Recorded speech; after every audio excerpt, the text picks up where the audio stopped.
Here we are again, and it's before the holidays, so we are at Street Scene Power Hour, and we have Rick Guerrera as our host. I'm Greg Roten. John Lesaganich is coming. He is having computer problems, so yes. We are, we're waiting for him, but we want to start off. We want to introduce, I can't explain how excited we are.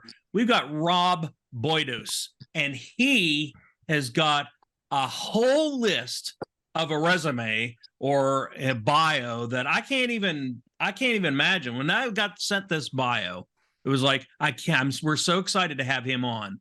And Rob, you have, Bagger Racing League, MOTO FITE Club, National Pit Bike Racing, Bike Night, Drag Specialties and Parts Unlimited, Daytona Super Cross, National Motocross Series. It just goes on and on and on.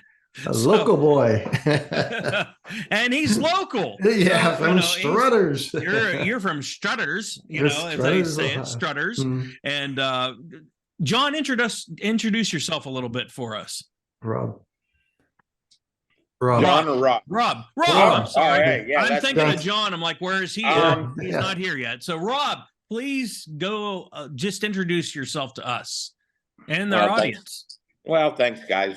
It's nice to be on what you guys are doing here, talking motorsports and what's going on in the racing community and things like that. Yeah, I've been pretty blessed. I've loved motorcycles in the power sports industry since I was, as long as I can remember. And I was able to find a pathway into it and navigate my way to some pretty exciting things. I've been able to be at the forefront and create some things that I hope leave a mark on the motorcycle industry. I think, all of us that are in that kind of lifestyle and sport find ourselves just being caretakers of it. We get a window to do something with it, and it's kind of what sort of mark you leave on it. And, I'm trying to do some creative things, and fortunately, with the help of some great companies and some support from family and things like that, I've been able to accomplish that.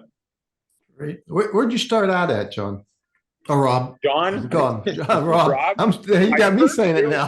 Motorcycle industry. I graduated from high school. I went to Baldwin Wallace and played some football and stuff like that. And when I got home, I was really, interested in bikes, and you kind of needed something for winter. And Andrews out on 224 was hiring. So 1986, I go out there and was a part-time job for the winter, and it morphed into a career in the motorcycle industry. So started there and had the opportunity to work at a couple of the local Harley dealerships. My real big break came with a company based out of Beaver Falls, Pennsylvania, Pro Action. They make racing suspension, port cylinders, and things like that. And they had given me a position in the 90s to head all across the country with the National Promoters Group as the racing director for their company. And it just opened up, numerous doors throughout all the brands, from Suzuki, Yamaha, Kawasaki, and Harley Davidson to now Triumph that's getting into motocross. Wow. I mean, there's just a whole list of did you ever think years ago that you'd ever end up doing what you're doing? It wasn't that I thought about where I would end up. I had always had a pretty unique seat in the industry, as I mentioned, as the speaker for Parts Unlimited and Drag Specialties. I was always at the front of the room looking out at the crowd. You could see in their eyes when they get excited or when they just glaze over and could care less. And because of some opportunities I had where I had the ear of the people maybe in charge, I was able to go, hey, I was watching the crowd today, and I think if we just did this at this time of the day, we can make a good impact on them. They'll look at it as an added value, and they'll look forward to coming back, and it'll be good.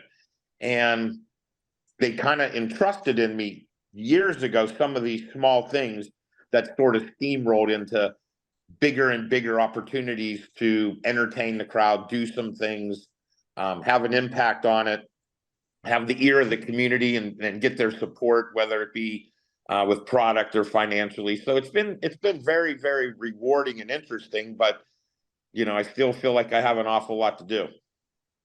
I mean, it's one thing, you're always learning. You're always moving on to different projects, different kind of scenes in the motorcycle world. So, Rick, Hey, Rob, when did you first start announcing? Get behind the mic. that's Well, cool. it was kind of a that came about by accident. It would have been about 1988 or 89. I was a club member at West. I still am. I'm a life member. Western Reserve Motorcycle Club. Yes. Out there in Salem. Mm-hmm. And I had talked to some of the older club members, and I was telling them that I thought that if we kind of got together with a radio station and a DJ and had a DJ come out here and give away tickets on the air, that we could influence the crowd a little bit. And they kind of approved my budget for it, so I spearheaded it. And I won't tell you which station or which DJ. They're long retired, but Yeah. I went in and said, "Hey, would you come out to Western Reserve and announce and give some tickets away on the air and stuff like that?" So I found myself buying my first radio small package, and they agreed. And I thought I was pretty clear with them, with everything. And I probably assumed a little too much that he understood what I meant. So the race started at 6, but practice started at 4:30, and you get the calls going for the things, and he wasn't there. And the older club, "Hey, where's your announcer? Where's your announcer? Where's your announcer?" And it was getting kind of tense. They want to know where this guy was. And sure enough, about 10 minutes before 6 o'clock, he comes pulling in and kind of cruises over to the mic, and nonchalant, he started talking about what was coming up in concerts and some of the ticket giveaways they had. And they called me back over, and they're like, "Hey, you need to go tell them we need 125B up next and 125A's up after them." I went over. Yeah, he should have been there a lot earlier, huh? Yeah, and I'm like, "Hey, man," I said, "you got to help me out a little bit here with, just some race calls and get this stuff." And he goes, "Listen, this is what I do. Do you have a problem with it?" I said, "I'm just telling you what I need from this." And he goes, "It sounds like you have a problem." And he left. So then I was standing there, and the old guy came up. And the dumb thing I did was, as soon as he got there, I had paid him. I didn't wait till the end. I learned all these new lessons back then. This was quite a while ago. And they said, "Hey, you better get your ass up there and do this." So that's how I became an announcer.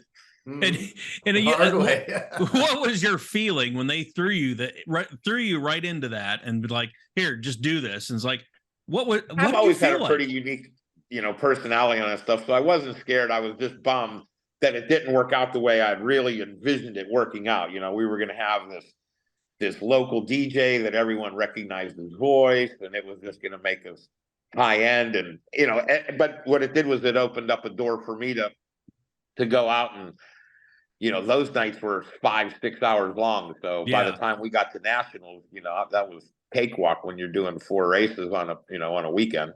Oh boy. So you knew what you were talking about. It made it kind of easy that way. Yeah. Yeah. So the ridiculous background and all of this stuff. But yeah. So start us out with some of the events that you did through your years. Some of the good events, big events. Some of the events? Oh God. Yeah. God, I mean, like, just crazy stuff. I don't know, like everything, locally, from truly coming up with what bike night was and is, and to this very day, and how it happened, to races. When the pandemic was on, no one in the world knew how to come back to any sport. Remember that? Yeah. They didn't know what to do. So how are we going to do this? So myself and Travis Pastrana, Ryan Villapoto, and Kevin Windham, real elite guys in motocross, said, "Well, let's have match races, one-on-one." And they're like, "Well, where are we going to do it? Because we're going to have no crowd, and we're going to have to broadcast it so the world can see it. So where else would you go for the hotbed of professional motocross? Downtown Youngstown." Oh boy. So that's where that was, back in May 12th of 2021, I think. Okay. Or 2020. It was the first motorsport event. It was the first sporting event in the world that happened after the pandemic had been initiated. Everything boy. was there. Nobody knew what they were doing back then. It was definitely a learning We process just knew for we couldn't everybody. have, we knew we couldn't have any fans. And then as soon as we went live, a bunch of people had recognized the facility from just having been there, and they figured out that they were in Youngstown. So we had a guy that had like a stunt plane that he lived in Akron. He went out, jumped in it immediately, and flew down to Youngstown and started doing tricks over top of the track. And then a bunch of people couldn't get in on the road, so they went down to the Mahoning River and worked their way up the river and up over the bank to where we were. So yeah, we had some people that were thirsty to get in there and be part of the action. So Wow. Yeah. Well, we want Yeah, to we got- welcome. We want to welcome John because he just showed up. We got his computer working. Say a couple words for us, John. Could you hear me? Oh, Oh, we got yes, you perfect. very We good. can We see hear you. you. All right, Yes. listen, and I have no idea what you guys were talking about, but apparently it We were sounded like a talking great about- story. We were Yeah. talking about you, and it wasn't good. Oh, Oh yeah. Well, you know, Now we got to stop talking about them. Yeah. Yeah. Shh, don't say a word. But, No, you know. say nothing. well, look. Let me and let me just have the floor for a little bit because I got the guest, and I'm sure you introduced him, and Yes. the listening and viewing audience sees it's his credentials are extreme, and I just want to say that when I went out seeking to get, I stopped at the Harley shop down in the Austintown area there.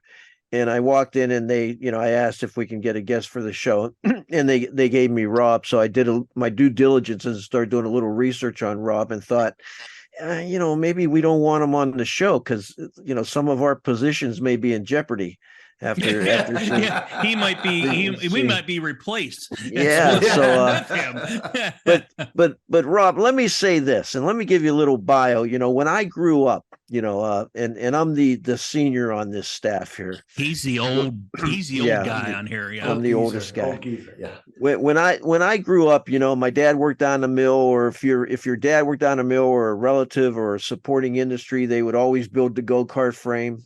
Then they would bring it up and they'd build a mini bike frame, and we would take wheels off of wagons and take the motor off the lawnmower. And we all started on the mini bikes. That's how we got into the motorsport. And then we would go up to maybe the Cushman Eagles or the Vespas. And then I remember my first motorcycle was a Suzuki 50 from Roman Cycle on Market Street. And then we would move up. But baggers, full dressers, big Harleys, we just didn't ride those. The less we can have on our bike, the better. I mean, the old bobber, we'd cut the fenders off. We take everything off it. So when I did some research on Rob, and I seen that he was the Bagger Racing League CEO, and I thought, Bagger Racing, and I'll be honest with you, I had no idea what it was. And then I went and viewed it online. And I seen what I would refer to as full dressers, but I see these guys with the fairings and the bags and going at the speeds they're going. I mean, I couldn't stop watching. I think I watched every race on YouTube. It's amazing. And I don't know if you guys addressed it, but Rob, how'd you get, what thought in your mind thought, let's race these big baggers? I mean, how'd that come about? Well, working in the V-twin industry, you're around all the trends, and I'm usually around them a little bit ahead of the time. So, you mentioned the bobber. So World War II, everyone comes home.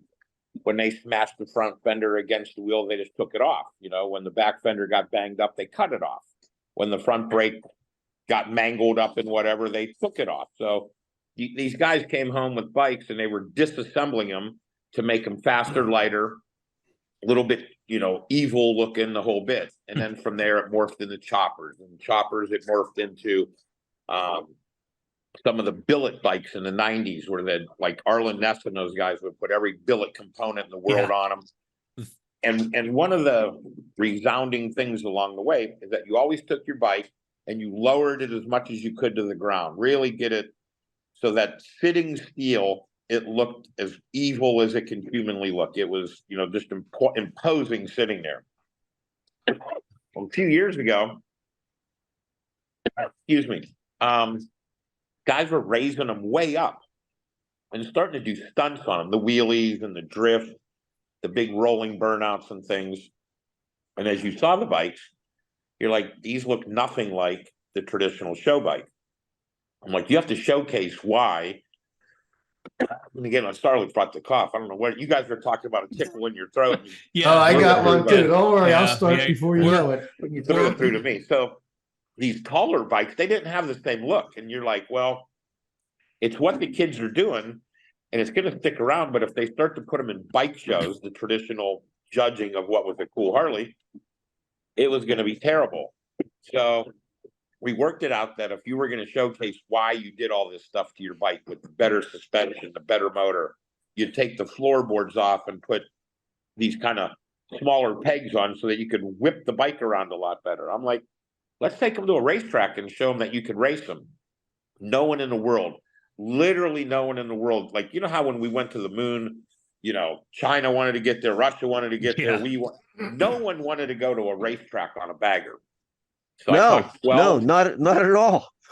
12 elite companies into building the bikes. And then I went to Drag Specialties, got the sponsorship. We went to Laguna Seca, and it was during the pandemic. So there's nobody there. Literally, like, I brought my wife out with me, and she didn't even come to the track. She went shopping. Yeah. So, I mean, yeah, they weren't even allowed. So we're at the track, and it's eerie because the first time we're doing it, there's no one there. We don't know if people like it, hate it, because again, we're by ourselves. We went back into town to the hotel from Laguna Seca, and somebody from the race organization was at the hotel. And they go, did you see your practice session today? We're like, no. Well, 1.2 million people watched your practice session. And Wow. then your afternoon qualifying, 3.9 million people watched. It's the most watched thing we've ever done. Oh, my We God. can't even add up everything Yeah. and do it. So it was an instant success, and it obviously changed the landscape of road racing due to some fast maneuvering and some craziness right at the very beginning. There was some ridiculously underhanded things done. So I broke away from the situation, and I started my own bagger racing league. And I've been very blessed. The industry's followed me. The sponsors have followed us, the racing. We have a television package, streaming package that chased us around the country. We've been crowning champions from Daytona to Sonoma, Laguna Seca, Utah. I mean, it's been pretty wild. And last year, we had an opportunity to go and do something out at Willow Springs, which is pretty historic. And I got this bug up my butt. And this is kind of how these stupid things happen. It's almost like it becomes a dare in my own mind. And the biggest race that we ever had attendance-wise, and it was a monster, was at Pitt Raceway last year down in Wampum. Oh, okay. And you know, obviously it's a nice facility. So some of the things that we wanted to accomplish with some of our stunt shows and our bike shows and our fan laps and just things that the crowd really gets to participate in themselves, we couldn't do with the facility. They, you know, had some restrictions on whatever. So we're working really, really, really diligently to take that event, change it around, and add every component I've ever wanted to bring to it.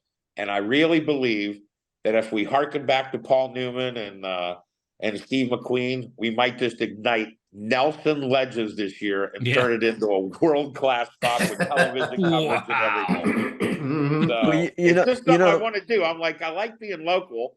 I've traveled I've been fortunate. I've traveled the world. My passport's been punched in many, many countries, but I'd like doing stuff at home. I like doing stuff I never get to. Like 99% of my job is whether it's California, or Florida, or Massachusetts, or, you know, Sturgis, somewhere like that. It's not ever home. And I have some unique contacts that allow us to have some pretty impressive activations and things like that at events, but we're doing it at Sturgis. I want to bring all of that to where I live at least once a year. So that's well, you know what? Yeah, let me just and born and raised in the area, been here my entire life. I don't know if the group listen, but Youngstown was voted one of the #1 places to retire, believe it or not, because of what we have to offer, the cost of living, the restaurants, the entertainment, 60 miles from Cleveland, 60 miles from Pittsburgh. If you can bring Nelson Ledges back, because I grew up, knowing Nelson Ledges. Let me just something happen here. But if you can bring that back, that would be unbelievable. But let me just point out that, and my computer's acting up. Let me point out that I don't know if those of us who've been in the motorcycle world for so long, and again, I'm going to say this, I don't know people that aren't how they really realize how impressive bagger racing is. It's something that I would never thought of would come about. Never did I think to bring my Road King or my other bike and race them on a track with that weight and those bags hanging off the back. It's just it's the coolest thing that I've ever seen. I'll be honest with you. It's extremely cool. See what happens when you're playing around down by the Mahoning River and you're taking little sips out of there in the 70s. What happens to your brain? Yeah, I take all this. Yeah. I got nothing but love for sheet and tube down there. Yep. Uh-huh. Well, hey, look, I was, my born and raised, my dad was a labor leader and so on. So I'm born and raised in the area. I love the area. I promote the area. Let me ask you a question though. Let's digress a little bit. And for some of the listening and viewing audience, what's the difference between, motocross and dirt bike racing? I mean, are they the same? Are they different or? No, I mean, I think a dirt bike's a generalized term. So they've broken it down into some categories. You have your motocross, which would be obviously outdoors, a lot of jumps, but you'd see them every minute and 30 seconds, say, a lap time, 2 minutes at the most. Yeah. Then you have what they call off-road. Now that's like that cross-country stuff where they're literally a half an hour or more per lap. And they have that around here. It's just harder to spectate, but it's much more physical. You're riding for 3 hours that's how long the race is. No, if you stop, Wow. it's to get gas, but you don't stop to hang out, Yeah. And then you have this kind of new category of stuff for dirt bikes that's called hard enduro. And they're making these courses so incredibly challenging that just surviving it, just making the lap is kind of the big deal. Now the guys that are doing it are figuring out the technique to become real proficient at it, and they're getting it dialed in. There's a fella that lives around here, that Quinn Wenzel kid. He's real good yep. at that type of racing, And then you have your Supercross, which would be in a stadium. So the lap times would be the shortest in that, probably about 49 seconds, but you have the comfort of sitting down, having indoor restrooms, the whole cement paved pits for the fans to walk around. And, but those are kind of some of the off-road things that happen. Then you have in road race, you got that drag race. And then obviously, for the road kind of stuff, the only other thing that's kind of close is adventure bike stuff where you're half road and half dirt. Yeah. Now, Harley Davidson was at least in my opinion, and I think it's well known, was having a problem. A lot of us older riders were getting older, and Harley Davidson was known for the big bikes, the baggers, and so on. Is the bagger racing bringing the younger group back in? Oh yeah, we got a lot of guys in their 20s that do it. They have, they've wanted to. You want to be part of something, especially something that's really hot. Like I said, the first views that we had, the first time anyone saw it, and I don't know if the pandemic was the perfect storm for people trapped at their home watching stuff on television, because that first motocross we race did in downtown Youngstown, it was a pay-per-view thing, and the people that tuned in, we had 117 countries that were thirsty for, it was insane. Say that one more time. How many When countries watched we had Youngstown? The MOTO FITE Club in downtown Youngstown, we brought in 10 of the most elite motocross racers to race head to head, each other, one-on-one. 117 countries.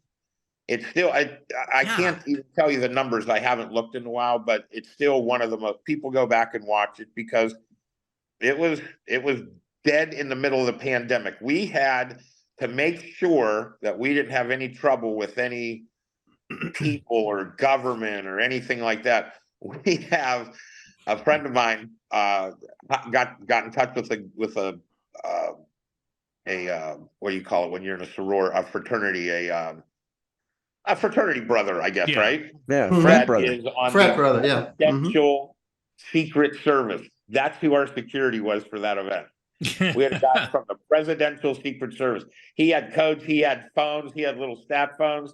He was calling people. It was funny. They knew where we were, and it was fine, but we just couldn't have anybody join us, and we didn't. So it was cool. So on the bagger racing, and I'm sorry if I beat this up, but I just love it so You much. can't talk about it enough.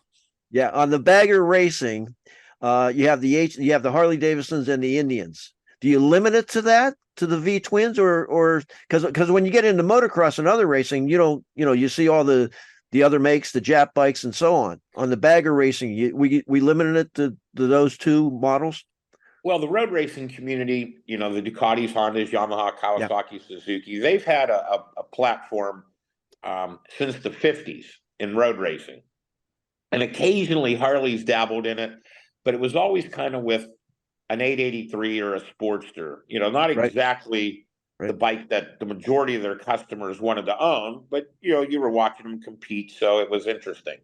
When we brought the baggers out, people were really, truly finally able to see their motorcycle in a high performance environment. And again, the aftermarket companies, what they do with this, the bikes are about 895 pounds to begin. Wow. And they have about 83 horsepower.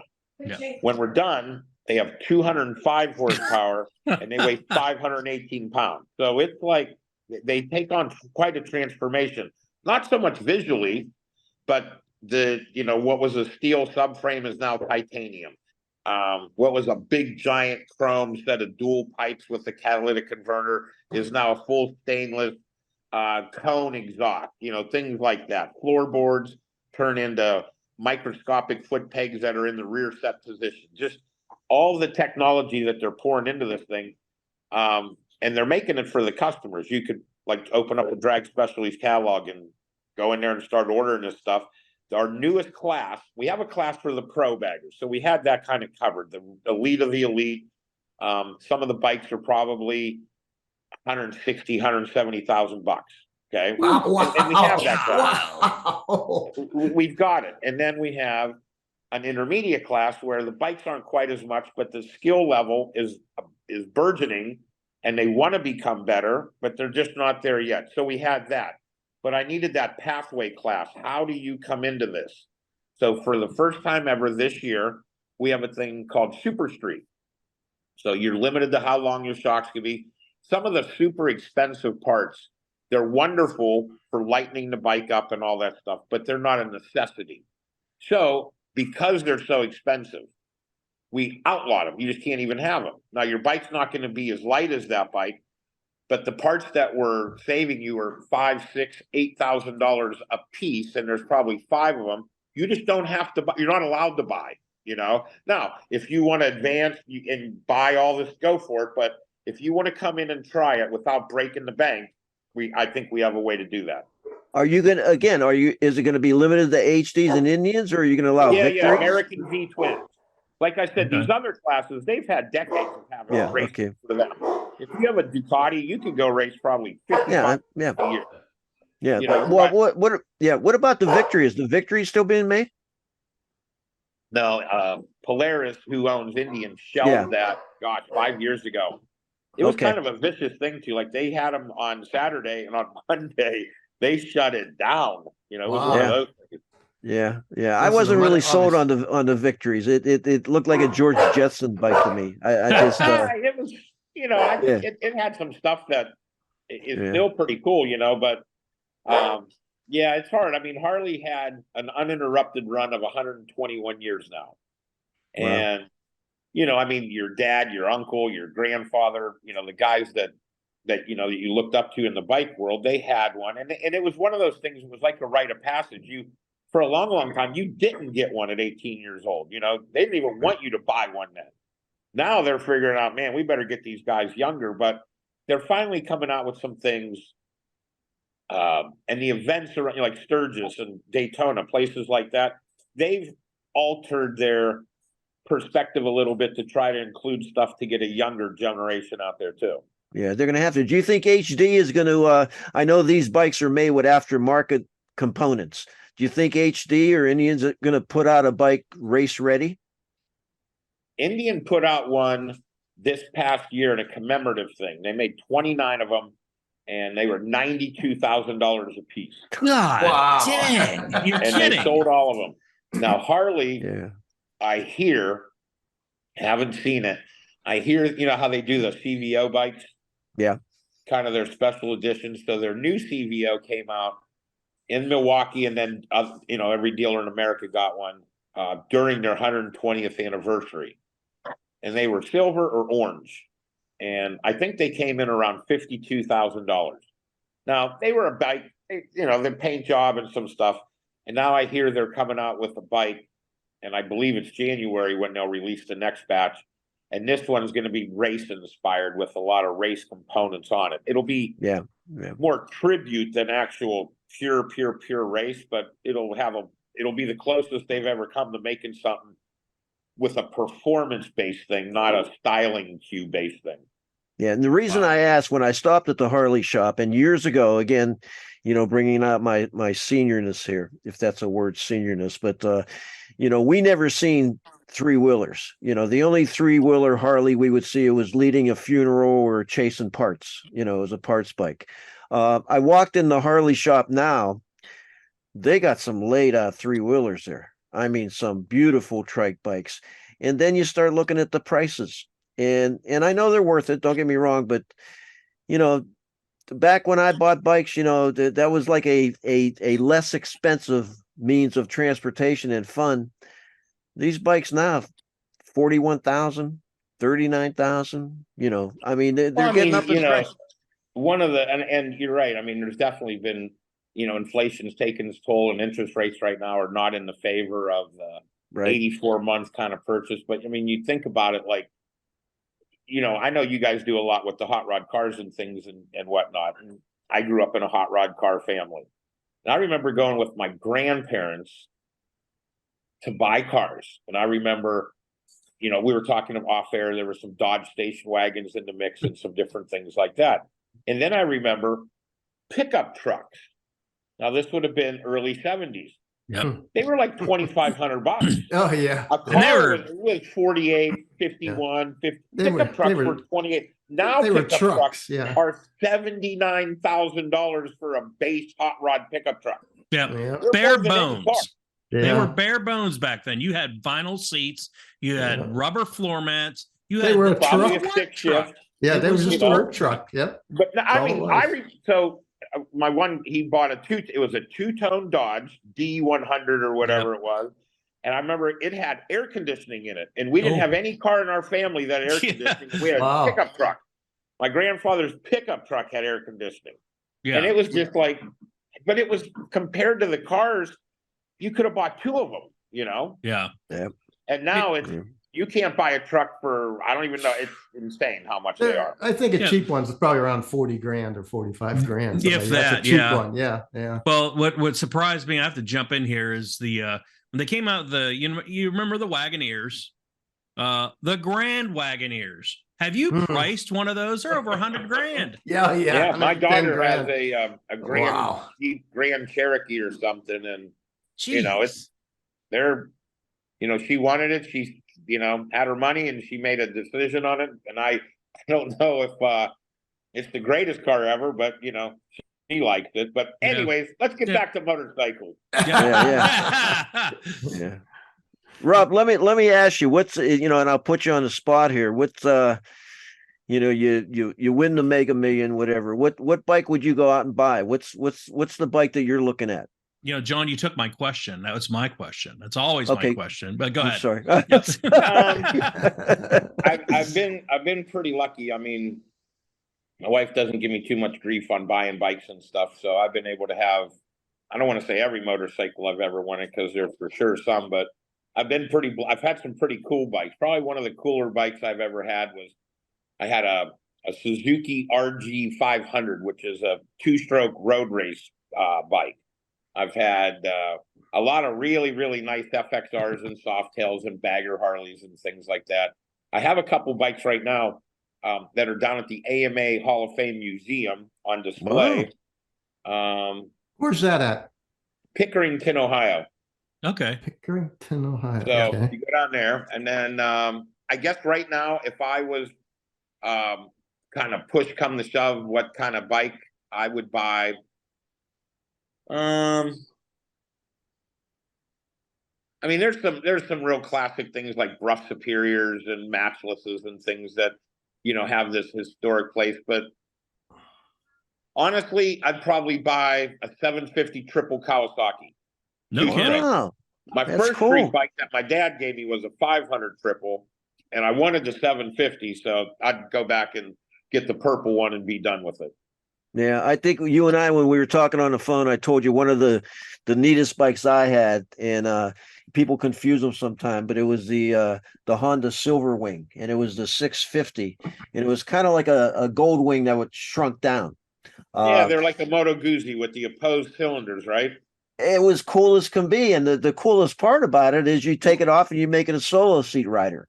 You know, Sure. it had that conversion in the back. Love that bike. It was just so light, easy to handle, and yet I can drive it to Pittsburgh or Cleveland. You know, it would get on the highway nice. But you know, I was telling on the show we talked about it. I recently sold my Road King, and you brought it up earlier. You know, the thing went 800, I think, in 90 pounds. I think that was the weight of a right around there. Am I correct on the Goldwing? I mean, on the Road King. Yeah, they're Yep. an FL Harley. Yep. Yeah.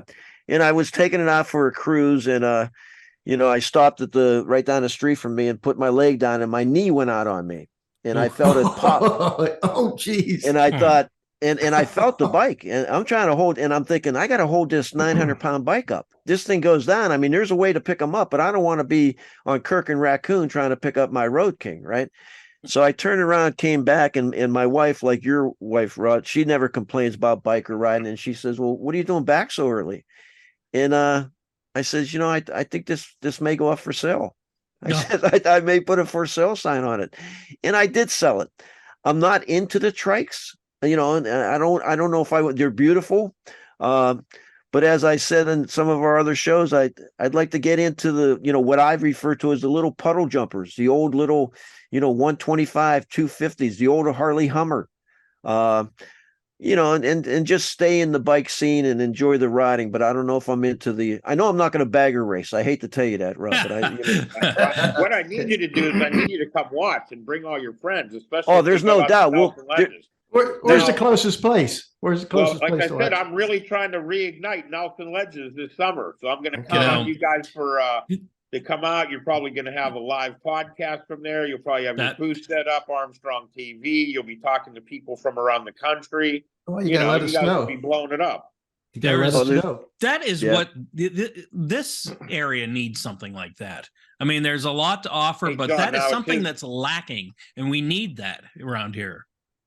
Well, I mean, you know, surprisingly, this part of the country is pretty rich, whether it's drag strips, you know, in Salem, and then you have Thompson and a couple other ones, and then you have some dirt track races from Sharon Speedway and a, you know, Raceway 7 up there, and motocross tracks that are around here from Salem, and you don't have to go too much Hubbard, places like that.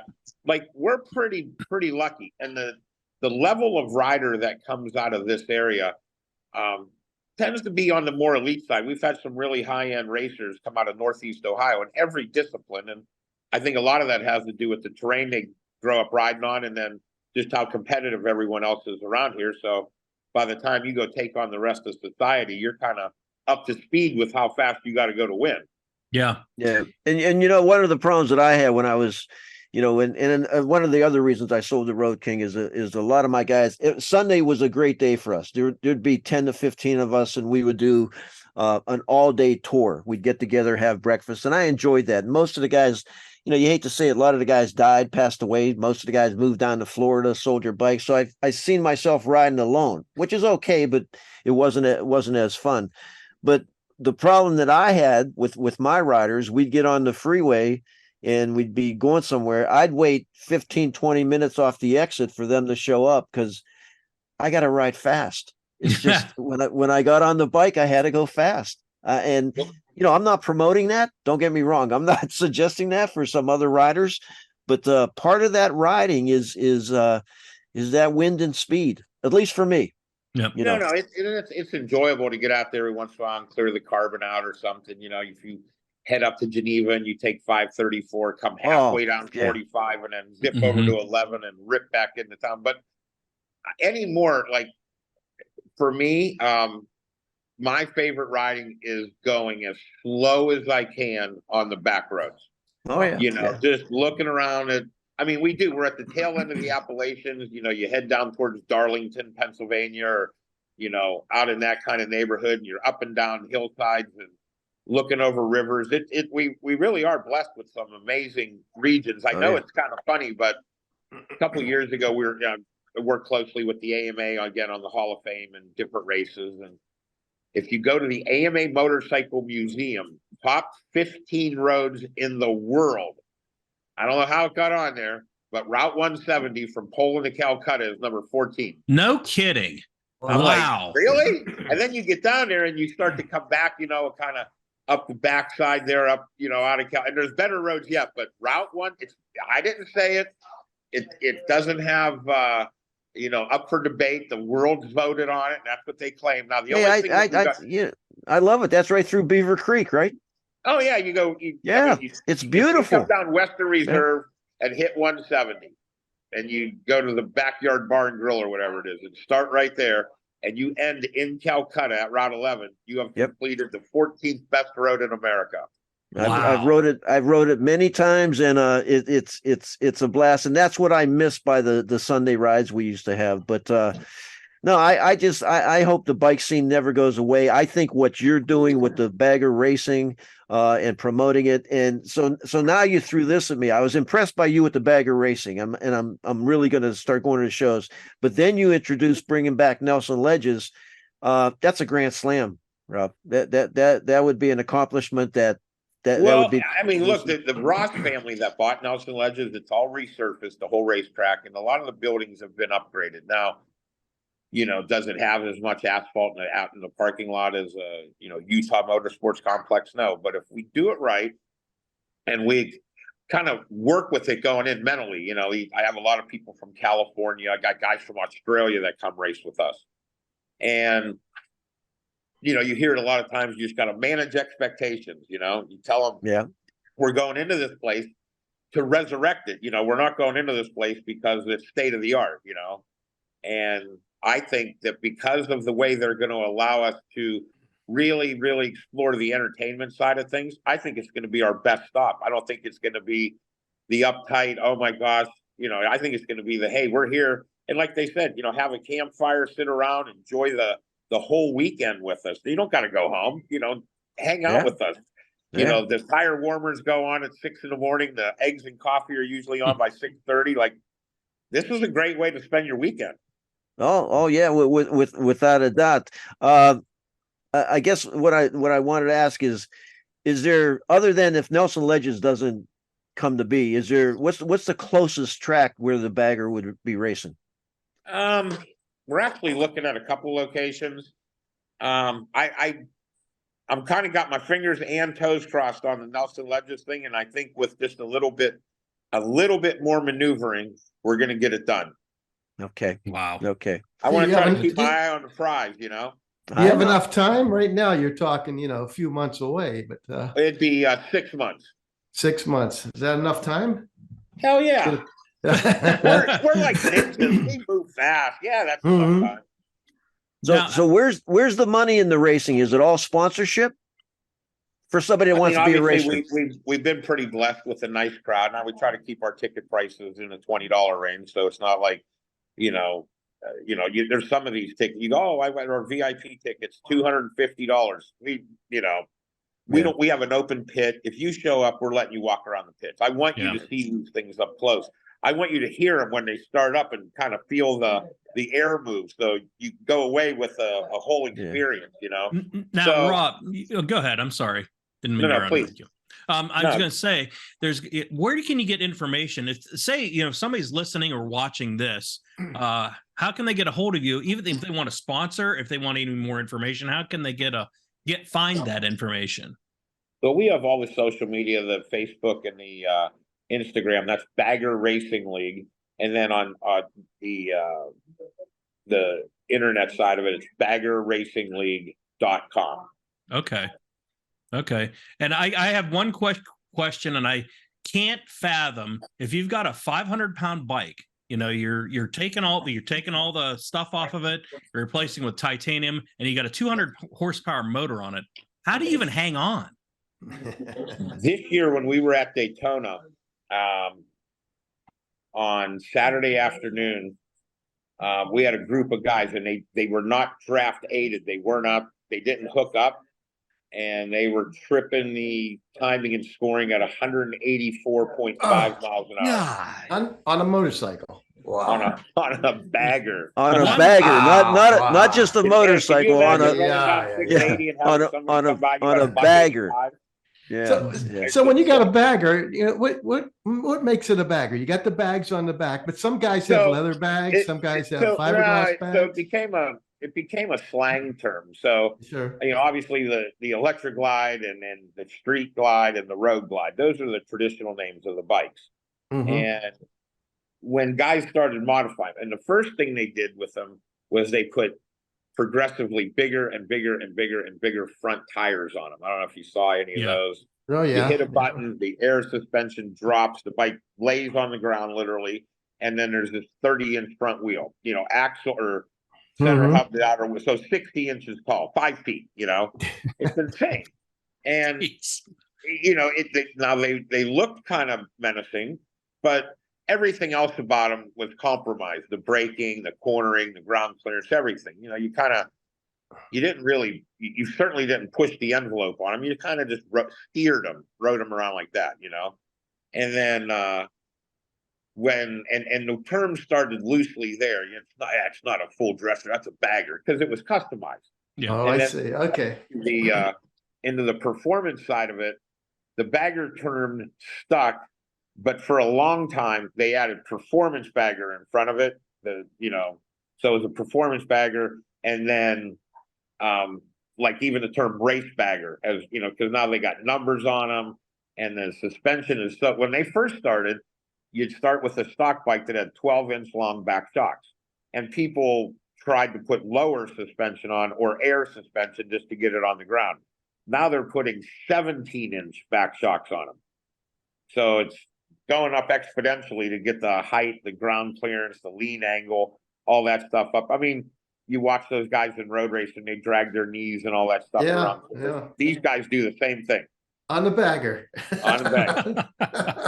Now let me ask you this. If I get the proverbial bug up the rear and I want to take my Corvette out at Quaker or some drag strip, I just go out there, pay, and I line up and get ready to race. Bagger racing, you need a license, right? Yes, sir. So at the beginning of every race weekend, so like say for instance, we're at Nelson Ledges Friday, Saturday, and Sunday. So on Friday, everybody that was there would have practice session. Like most guys that race motocross, they could literally have a motocross track in their backyard. I mean, it's not uncommon at all. Road race tracks, they're few and far between. And they're so expensive to rent. So when these guys do get to a race, they like to have a little more extensive practice than you normally would have for anything. And it's just to get them acclimated to the facility and the surface and the fact that they probably haven't ridden that bike in a couple months compared to their dirt bike that somebody could ride every day.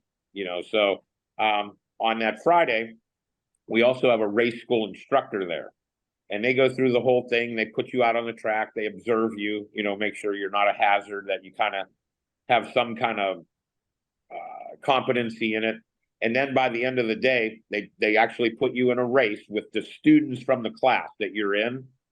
Now, the big rule is don't fall down. They don't care if you win or lose, but don't fall down. But you can't help it with these guys because they've been on the racetrack all day with their classmates, and now they're going to line up and find out who the fastest is. So somebody always overextends their talent, and, you know, then they don't get their license. But yeah, you get a race license then, and you get a novice race license. And then as you start to accumulate points, you move up, and then finally you move up to expert pro level, and you can start making a living out of it. Wow. But again, making a living out of it, that the as a racer, not as a promoter, as a racer, would the money be more so in the prize of the race, or the support, the promoters, people that want to promote you? The sponsor, you mean? Yeah, the sponsors. As the promoter, I could tell you, you make no money as the promoter. The labor of love. Yeah. As the racers, there's a purse. You know, they get paid out of a purse. And they do have sponsors in the professional class. You know, everyone else is racing for a trophy. You know, and they do have sponsors, the amateur folks for sure. But but the guys that have sponsors, they usually have things set up where they'll get the purse from the race. The promoter will pay him. Maybe the guy, gets a win bonus from his sponsors for winning the race. Maybe he gets a bonus for winning the championship. And that's from the sponsors usually, Right. Because once they do that, these sponsors will have, like, our last race was November. So a minimum of 6 months, maybe 7 of the win, the win advert. We won, use our products and win. So they have that. So it's worth them to have the guy win. So they give him a couple bucks for winning, and then they advertise for 7 months that they're unbeatable. Okay. HD or Indian leading the pack here? When we started, it looked really, really lopsided with Indian, with their technology, liquid cooled. They have upside down technology forks. They have an aluminum swing arm from the factory. They have a single shock, so you can change the ratio a lot easier. And they won the first 2 races pretty handily, and it looked bleak. And then we had a Harley beat them, and then all of a sudden, the aftermarket of Harley, the people that make all the performance parts, just turned the gas up to, hydrogen, and they started, and now Harleys are back on top. Oh, wow. So are you going to be in the movie when HD versus Indian comes out? Kind of like what? Ford versus Ferrari. Yeah, kind of like the Ford versus Ferrari movie when HD versus Indian. Are you going to be in that, Rob? That movie, like an actor? I'm having a hard time making out what you're asking. No, Well, did I fall apart here? No, he doesn't understand. Okay, it was just a jab anyway. Yep. So it doesn't matter. Give me the announcer. We got about 8 minutes left. Want to kind of wrap up the interview. He lost him. So let's take this opportunity. And Rick, you've got some stuff to discuss here. Not really discuss. I just want to pat my club's back a little bit here. Last week or so, we gave away $6,000. Wow. Okay, $6,000 to different charities and businesses, and that's the Shenango Valley Region Antique Automobile Club of America, out of Sharon, Pennsylvania. And we're the guys that do the Father's Day show in Sharon. Okay, and this year we gave our monies to Shenango Valley Children's Transplant Fund. We gave them $2,500. That's our good. That's who we always mostly get our money to. Okay. Those guys. Over the years, we've probably given them. Am I still here or gone, guys? Yeah, you're gone. You're there. Yeah. Rob, we're going to get back to you in a second here. And we probably gave them, I don't know, 50, 60, 70 grand. Throughout the years. And also we gave it to Shenango Valley Animal Shelter. We gave them $500. Community Food Warehouse. We gave them $1,000 for the holidays, buy meals and everything for the undernourished, to feed the people. And there's a Sharon High School robotics boosters. We gave them $1,000. They're a robotics club, and they go, and it helps them go around the country doing this and with the robotic. It's really cool. And then we gave Samaritan Closet, that's a church group. We gave them $500. And something my girlfriend's involved with right now, the Nurse Honor Guard of Eastern Ohio, Delta X11. They go to funerals Okay, and they're like honor guards at the funerals of ex-nurses or nurses who passed Wow. on. Very And nice. they do this like a 10-minute ceremony at the Mm. end, and it's pretty good. It's really good. And we gave them money too. We gave them $500. And then I just want to throw something here. This year on June 16th, 2024 is our 41st Father's Day car show. You're having in it again, downtown. then. We're Good. having it again. Sure are. Sure All are. right. Last year was probably our biggest show ever. Well, I don't know if I mentioned this in the last Street Scene Power Hour, but we did donate from the Street Scene Car and Custom Bike Show. We donated $5,100 to Veterans Outreach. That's the biggest pot we've ever donated to any cause. So we want to thank everybody that came out. And July 21st, I think it is the next Street Scene Car and Custom Bike Show. So mark that on your calendars. I did post, if you're on our Facebook page, I did post that. And make sure you mark your calendars, because we've got not only Vegas playing, we've got the house band coming too. And they are awesome. Is that the surprise? Is that the surprise? Is a surprise. We have all-day concerts up on the stage. So we'll have Vegas start off. House band's going to end it. And, we're going to have that. And hopefully that'll add a little bit of things. We got a couple other things in the works here. So, Rob, another cool band out there with the house band, their siblings, their kids, RDNA. That's what they call themselves. And they're really hot too. Think of them. We've seen them a number of times. My girlfriend. Rob, I want to wrap up here. How can people get a hold of you? Where can you watch videos from what you've done? Yeah, all of our races are on YouTube. We have a couple of different other streaming networks that have picked them up, but going to YouTube's the easiest. It's entertaining. Again, Bagger Racing League, Facebook, Instagram, and then baggerracingleague.com. Awesome. And if you want to get involved in that, make sure you check that out. And Rob can answer questions. We're looking to bring that stuff. Nelson Ledges is perfect. You got to keep in touch with us, Rob. I'm counting on you guys. Now, how about this? Let me ask you this before I let you go. So let's just say that during that weekend, I want to have a car show there. Do I contact you guys and you come out and you join forces and we take over the performance world? Well, what we could do is, set up the car show. We'll announce it on our Facebook page. We'll be there. We'll shoot a show and, just announce it and we'll get people out. We'll do the best we can. So you guys, we got 6 months, so I'm counting on you guys.